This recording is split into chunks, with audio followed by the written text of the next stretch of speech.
ब्रजमोहन श्रीवास्तव जी, जो सवाल अभी हमारे दोनों एक्सपर्ट उठा रहे हैं, जो हमारे वरिष्ठ पत्रकार उठा रहे हैं, उसमें एक महत्वपूर्ण सवाल इस बात को लेकर, नवाब मलिक को इसमें क्या इंटरेस्ट है? वो इस बात की धमकी क्यों दे रहे हैं कि भाई हम इनको इनको गिरफ्तार करवा देंगे और 1 साल बाद इनकी नौकरी चली जाएगी? केस है, देश के अंदर अदालत है, इस देश के अंदर पुलिस है, इस देश के अंदर व्यवस्था है, वो काम करेगी। ऐसा लगता है जैसे एनसीपी की तरफ से इस पूरे मामले में दखलंदाजी की जा रही है और जांच को रोका जा रहा। आशुतोष जी, इसकी सच्चाई इस प्रकार की नहीं है। थोड़ा हमको पीछे जाना होगा। जब महाराष्ट्र में अगाड़ी सरकार बनी, उसके बाद हम लोगों को ये लगातार जानकारी मिल रही थी कि महाराष्ट्र में जो ड्रग का व्यापार है वो पुलिस के नियंत्रण में नहीं आ रहा। मैं आपको और बता दूं कि महाराष्ट्र पुलिस की भी अपनी एक सेल है जो एंटी नार्कोटिक सेल के रूप में जानी जाती है, वो भी अपना काम करती है। लेकिन होता यह था कि इनपुट मिलते थे, जानकारी मिलती थी, लेकिन लोग कोई पकड़ में नहीं आते थे। इस पे लगातार चिंता भी हो रही थी और इस पे कार्रवाई भी चल रही थी। इत्तेफाक से इसी बीच में सुशांत सिंह जी का मामला सामने आया और उसके बाद जब उस पर और गंभीरता से काम किया तो पता यह लगा कि कुछ ऐसे लोग हैं जो बीच में कुछ एक रोल प्ले कर रहे हैं, लेकिन वो रोल प्ले क्या हो रहा है, रोल किस ढंग से प्ले किया जा रहा है, इसकी जानकारी इतनी आसानी से नहीं मिल पा रही थी। उसके पीछे कारण यह था कि हमारे ये जो समीर वानखेड़े जी हैं, ये गोवा और महाराष्ट्र के रीजनल डायरेक्टर हैं। गोवा से जो सामान, गोवा एक बहुत बड़ा डेस्टिनेशन है, आप जानते हैं, पूरी दुनिया जानती है इस बात को ड्रग्स के मामले में। वहां से ये ड्रग मुंबई आती थी और फिर मुंबई से महाराष्ट्र में पूरी जगह फैल रही थी। वहां पर इनके जो कनेक्शंस थे, उन कनेक्शंस को हमारी जो पुलिस थी वो तोड़ नहीं पा रही थी। तो लगातार इस पे काम चल रहा था। इसी बीच में पता यह लगा कि जब सुशांत सिंह जी का इश्यू आया और उसमें बहुत सारे ऐसे लोगों को सामने लाया गया, ऐसे लोगों की पब्लिसिटी की गई जो कि एक हाई प्रोफाइल लोग थे और उन्होंने घबराहट में कई जगह अपने एडजस्टमेंट किए। इसकी लगातार जानकारी लेने की कोशिश की जा रही थी। इसी के चलते ये जानकारी मिली कि कोई भारतीय जनता पार्टी के कुछ ऐसे नेता हैं जो एनसीबी के कुछ अधिकारियों के साथ मिलकर एक ऐसा रैकेट चला रहे हैं कि पहले हाका लगाते हैं, हाका लगाने के बाद जब शिकार सामने आ जाता है तो फिर शिकार करने के लिए बीजेपी के वो नेता सामने आ जाते हैं। और यही बात हम लोग पिछले 1-1.25 महीने पहले जब बहुत अच्छे ढंग से जानकारी नवाब मलिक साहब को मिली। हुआ क्या है इसमें कि नवाब मलिक साहब का जो दामाद था उसको इन्होंने बगैर किसी सही ड्रग्स के लेकिन पकड़ लिया।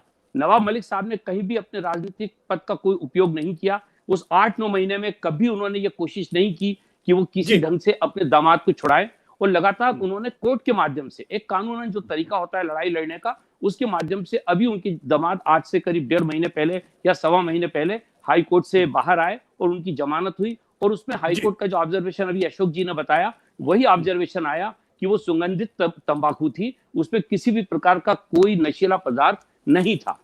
जब ये सारी बातें सामने आई तो उसके बाद नवाब मलिक नेचुरली एक राजनीतिक व्यक्ति हैं और उनको जब लगा कि अगर मेरे ऊपर हाथ डालकर मुझे इस प्रकार से परेशान किया जा सकता है तो इस मुंबई में एक सामान्य आदमी की तो कोई हैसियत ही नहीं है, फिर तो क्यों ना इस मामले को लड़ा जाए। और ये लड़ना जरूरी है क्यों, देखिए कि किसी भी प्रशासनिक अन्याय के खिलाफ दो ही लोग अपनी आवाज उठा सकते हैं, या तो राजनीतिक दल उठा सकते हैं या जर्नलिज्म उठा सकता है। तो राजनीतिक दल के नेता के रूप में नवाब मलिक साहब ने इस मुद्दे को हाथ में लिया है और लिया है। तो देखिए मैं एक और बात कह दूंगा आशुतोष भाई, सिर्फ 1 मिनट लूंगा, कि उसको उन्होंने उस मंजिल तक पहुंचाया है। आप देखिए कि एनसीबी के ऑफिस का उपयोग बाहर के लोग इस प्रकार से कर रहे हैं जैसे कि उनका वो प्राइवेट ऑफिस हो। आप देखिए कि उसमें एक कुणाल जानी वहां पर बैठे हुए, जो अभी कल जो प्रभाकर ने जो एक वीडियो जारी किया है। अब ये प्रभाकर जानी कौन है? ये जानी जो है ये इसके पहले गिरफ्तार हो चुका था और गिरफ्तार होने के बाद ये वहां पर बैठा हुआ है। इसका रोल क्या है? क्यों वहां पे एनसीबी के ऑफिस में ये बैठा हुआ है? कैसे गोसावी वहां पर बैठा हुआ है अंदर? क्या है ये लोग? तो इससे पता लगता है कि ये हाका लगाने वाली टीम का काम करते थे समीर वानखेड़े और शिकार करने का काम करते थे ये लोग। लेकिन इस पूरे मामले में समीर वानखेड़े के परिवार का नाम सामने रखना ये कहां से जस्टिफाइड है? उनकी मां की मृत्यु हो चुकी है, वो हिंदू है, मुसलमान है, दलित है, ब्राह्मण है, छत्री, से क्या फर्क पड़ता है? जो सबूत है वो अलग है। तो ऐसा लग रहा है जैसे कोई पर्सनल वेंडेटा के तहत नवाब मलिक साहब इसमें काम कर रहे हैं। इस मामले में नवाब मलिक साहब ने अपना पक्ष बेहतर तरीके से रखा है और मुझे लगता है कि आने वाले दिनों में वो इसको स्पष्ट तरीके से रखेंगे। इस पर तत्काल मुझे कोई कहना शायद उतना उपयुक्त नहीं होगा क्योंकि ये जानकारी भी उन्हीं के पास है और इसके सबूत भी उन्हीं के पास है। ये बात जरूर है कि पारिवारिक मामला इसलिए आ रहा है कि परिवार के लोग इन्वॉल्व हैं इसमें।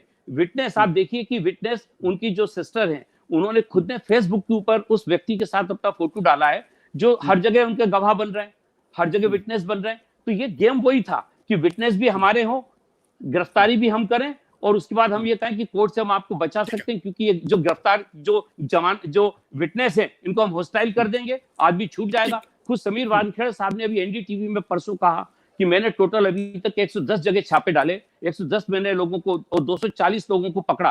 प्रश्न ये उठता है कि जिनको पकड़ा वो सारे के सारे लोग छूट गए, तो ऐसी कैसी इनकी जांच है, ऐसा कैसा इनका छापा है जिसमें कि इनके लोग ही छूट जाते हैं। एक सेकंड और लूंगा, हमारी जो वहां पे महाराष्ट्र की जो एंटी नार्कोटिक सेल है, उसने पिछले 100 दिन में 150 करोड़ का नशीली पदार्थ को पकड़ा है। वानखेड़े साहब ने 13 ग्राम पकड़ा है, लेकिन वो जिन अधिकारियों ने वहां पर 150 करोड़ की नशीली दवाओं को पकड़ा है, उनके अधिकारियों का नाम कोई नहीं जानता। लेकिन समीर वानखेड़े साहब एक हीरो बन के देश के सामने है, और भारतीय जनता पार्टी उनके पीछे ऐसे खड़ी हुई है जैसे कि भारतीय जनता पार्टी का जो हमारा आरोप है वो खुद भारतीय जनता पार्टी वाले वहां पे खड़े होकर सिद्ध कर रहे हैं।